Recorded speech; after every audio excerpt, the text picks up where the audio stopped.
Hello and welcome to my channel. For those of you who don't know me, my name is Jennifer. I have a doctorate in physical therapy. I'm a movement specialist and I'm also a nutritional health coach. And today I wanted to come in here and talk a bit more about the core.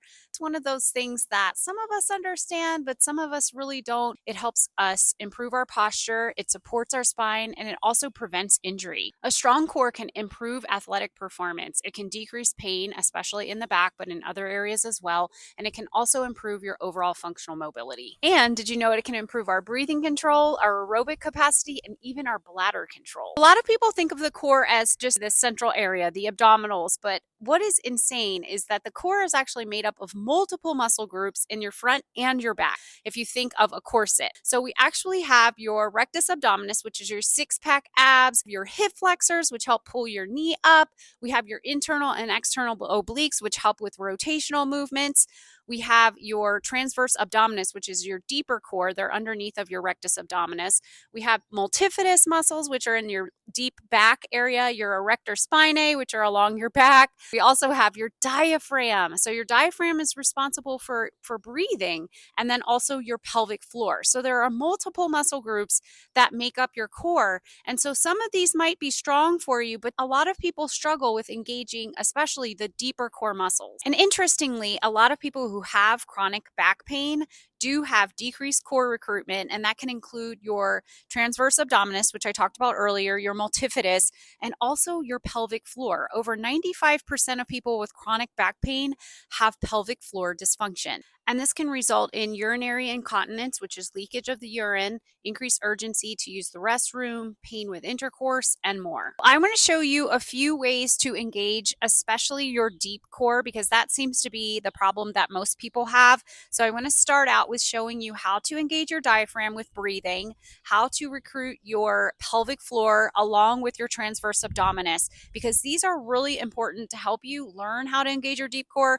And then from there, you can ultimately take that to doing high level activities, including strength training, lifting from the floor, picking up a heavy baby or a suitcase, important things that can translate into everyday activities. There are three ways to engage your deep core: using your diaphragm, engaging your transverse abdominis, and then also learning how to engage your pelvic floor. So I'm going to go over those three with you today. What's very important to understand is the diaphragm and the pelvic floor actually work together. So when you inhale, your diaphragm actually drops down and your pelvic floor lengthens. But then when you exhale, they both lift up together.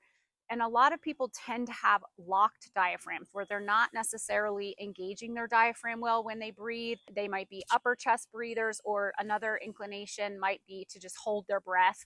And so the problem with that is we're having dysfunction typically in the pelvic floor, and then a locked diaphragm, you're not engaging it very well, and that can cause dysfunction in other areas and pain in other areas. So let's go over diaphragmatic breathing first.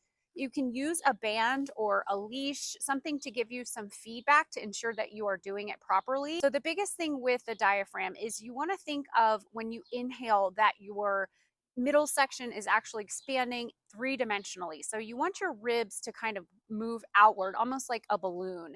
And so if you have something like a band, you can actually wrap it around your rib area. And when you inhale, you want to feel your ribs pushing out against the band. And then when you're exhaling, you want to feel your ribs coming back in. Another option is just having your hands around your rib area and then pressing out as you're inhaling, and count to maybe 2 or 3, and then exhale.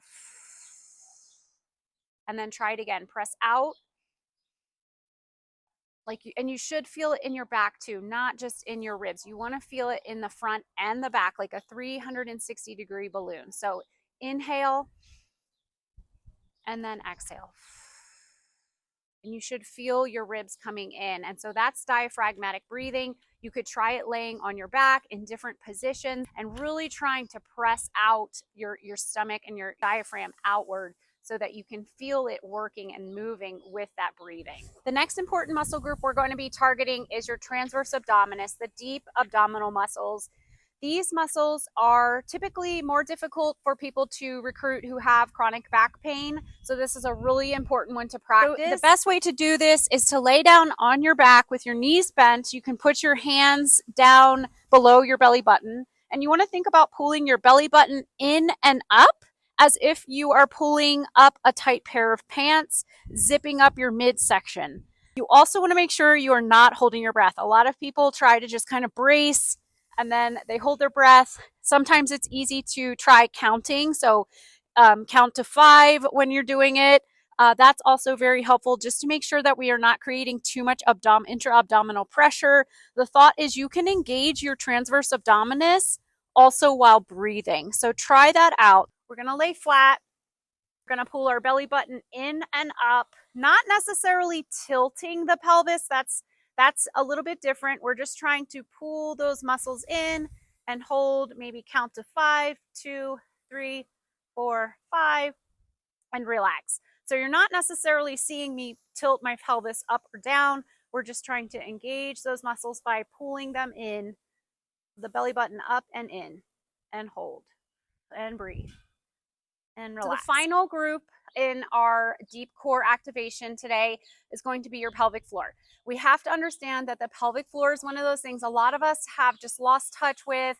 It can be difficult for us to learn how to engage them at first, so it takes some practice.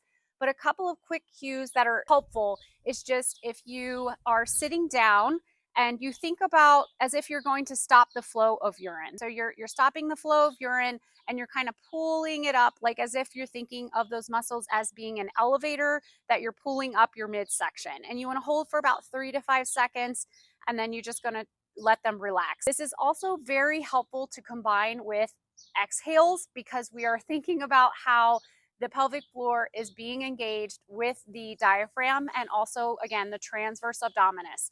So let's go ahead and try this a few times. I'm going to inhale and engage my diaphragm in the 360-degree way. So go ahead and inhale.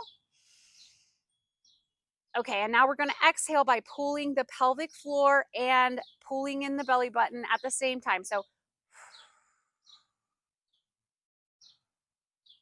okay, and then we're going to inhale, pushing out against our hands.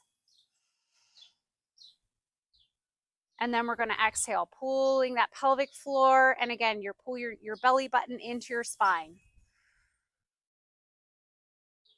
So like a count of 3 to 5 if you can. And then you want to just repeat that over and over. So that's going to engage all of those different deep core muscles. I would go through maybe 10 to 20 rounds of that until you really feel like you're engaging your diaphragm.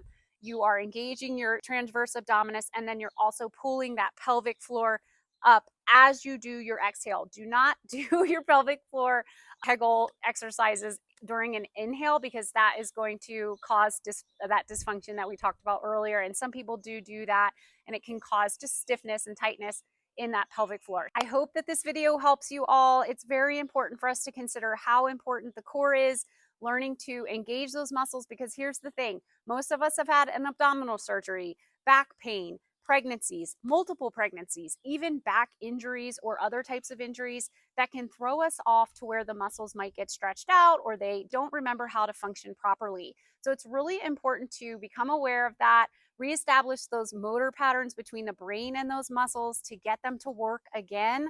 So be sure to practice these. Drop in the comments below if you're trying them out. And I would love for you to subscribe to my channel for more like this. Stay tuned as I continue to progress these exercises with harder strengthening. And just remember, you are strong, you are capable, and you deserve to feel the best that you possibly can. And I am here to provide you the best evidence-based information I can to guide you along your journey. I appreciate you all. I hope you have an amazing day.